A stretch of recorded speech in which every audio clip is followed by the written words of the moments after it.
Šodien esmu uz lauka, lai parādītu jums krustas bojājumus un to, kādā apmērā jābūt graudiem uz zemes, lai kotētos apdrošināšanas gadījums.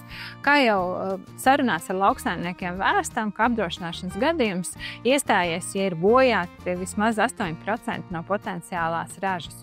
Šodien mēģināšu vizuāli jums parādīt, kā tad izskatās, kad uz lauku ir izbiris graudu daudzums, kas atbilst izsējas normai. Tādai vidējai izsējas normai apmēram 450 graudus kvadrātmetru. Un kā tas izskatās, kad ir sasniegta vismaz 8% augsta bojājuma pakāpe. Ja šis slieksnis ir sasniegts, tad apdrošinātājs sedz atlīdzību sākot ar 1%. Tad šodienai eksperimenta kārtā esmu izlobījusi no vārpām un saskaitījusi 450 graudus un nedaudz vēlos vizualizēt, kā šis te graudu daudzums uz kvadrātmetra izskatās sākotnēji lauka malā.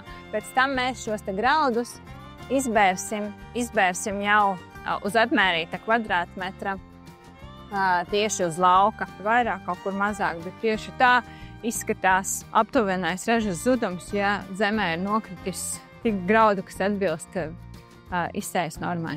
Tad šobrīd esmu uzmērījusi 1 kvadrātmetru lielu uzskaites laukumu un iepriekš attīrītos graudus izbirdināšu jau, kā tas izskatās dabā starp labības stiebriem.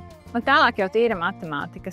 Saprotam, cik produktīvo stiebru ir šajā kvadrātmetrā, saskaitam viņus, aprēķinam, cik ir 8% un izbirdinam uz šo te kvadrātmetru. Tātad šobrīd esmu saskaitījusi 560 produktīvos stiebrus un 8%, lai būtu, ir 44 stiebri.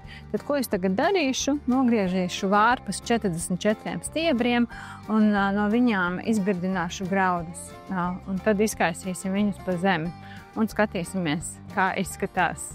Kā parādījies šis nelielais eksperiments, kad augsnē jābūt principā nosētai ar graudiem, lai izpildītos šie te 8% ražas zuduma.